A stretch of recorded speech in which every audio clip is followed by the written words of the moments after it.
critical literacies, old and new. I begin with the familiar. To me, this looks and sounds a lot like something old, something new, something borrowed, something blue.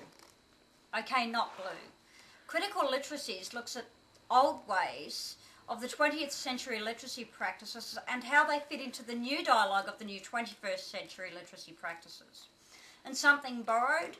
Well, even Gutenberg extended something that was already in use, printing presses, and created a new technology known as movable type. I see critical literacy and multimodality doing much the same thing, borrowing from pre-existing forms of literacies and extending them into new realms of technology. If we take 20th century literacy practices of reading and analysing and rewriting texts into 21st century practices through internet and computer technology, we see another rewriting in process. The shifts have taken place on many levels throughout history. People have been learning to be literate for a very long time. The spoken word has formed the basis of communications for human beings to coexist. Only the tools in which we use to communicate have changed. For example, media, television, iPods, computer, internet, etc. Much the same can be said for print text. I can choose to read the physical newspaper, listen to the news on TV or radio, turn to the internet for a plethora of news sources and information. This transformation of literacy practices extends into the school setting, follows somewhat along the same historical lines as centuries before. Students inscribed their work upon tablets of clay. Along came papyrus, then vellum, paper, and we arrive today at the PC, laptop, Palm Pal, etc. The purposes are similar. However, the linear practices of learning to become literate has transformed into multimodal practices. That is, that students must have the skills and knowledge to work with many types of texts and have the skills and knowledge to use the tools of the 21st century. Not only the ability to read and write, but to use a PC, type, use web-based learning tools, email, or even create web pages or convert in different types of languages. Luke and Freebody explained literacy as the flexible and sustainable mastery of a repertoire of practices with the texts of traditional and new communication technologies via spoken, print and multimedia. I live somewhere in between the space of the 20th and the 21st century. I am, in essence, a product of both forms of literacy practices. I am a hybrid of the old and new. I email friends when making plans. I seldom use the phone for that purpose. I use the internet when I need information about festivals or places of interest for holidays. I still enjoy the feel of a book in my hand when reading for enjoyment. I am neither a pure traditionalist of the 20th century, but I am not exactly a complete convert to the new technologies of the 21st century. So what do 21st century learners look like?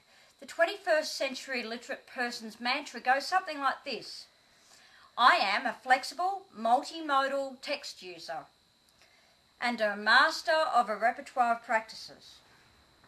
It is obvious that in my lifetime, of the new types of skills that one must learn to be a flexible, multimodal text user and have an ongoing mastery of many practices. I learnt to type on a typewriter. I remember learning to use a computer back in the 80s with those huge floppy disks. My skills have had to increase with age. New technology, new programs, new knowledge and new skills. Surprisingly though, there is a constant in all of these new ways. the basics of reading and writing all remain very much the same. Anne Stay's 4-resource model of codebreaker, meaning maker, text user and text analyst are necessary keys to learning to be literate. So how does all this translate into my own teaching practices? What does this all mean to me as a teacher in the 21st century? Firstly, this current generation of kids were born into homes with computers. They have learnt to use a computer along with learning to use a knife and fork or learning how to catch a ball. These multimodal learners come to school with prior knowledge of what computers can do. That is, they can play educational games, possibly help mum and dad email to friends, place photos on a computer, and create digital folios, or even movies. My kids, who are now 12 and 14, are experienced multimodal literate individuals. So guess who's helping me make this movie? They can use traditional forms of text, print-based as well as a range of new technologies. The challenges for us as teachers is how to keep up with these fast learners. I am struggling to keep up with their every moves. They know more shortcuts than I do. They know how to make movies or animations using simple software. They can create digital portfolios. Their repertoire of semiotic practices are evident in their ability to negotiate, use and create within the new technologies. In other words, like Chris Walsh, they can teach me a thing or two. Teachers need to have access to learn these new technologies if they hope to ever keep up with the kids. Student life worlds must intersect with school-based learning. Students are terrific self-starters and terrific self-motivators. And when it comes to new technology, they are good at sharing and learning how to use software in the home environment. For example, my son would say to his friends, come over to my place and I'll show you how to do some cool things using Flash or even Dreamweaver. I have seen my son working alongside his friends, problem solving over the internet or just using computer software packages. How can we incorporate these practices into the classroom?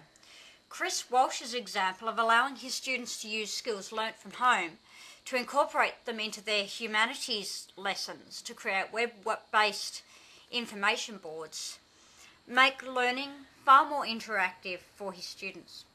These boards reminded me of something from my own childhood experiences in the classroom. I remember making reports, information reports, in poster form that incorporated written text as well as pictures. These information boards that are web-based incorporate some of those same elements but also incorporate video images as well as music and audio clips. I would argue that what we are seeing in the 21st century is an adaptation, a reformation, a shift, a transformation of old practices into new practices. So what is critical literacy? Critical literacy is old practices becoming new. Thank you.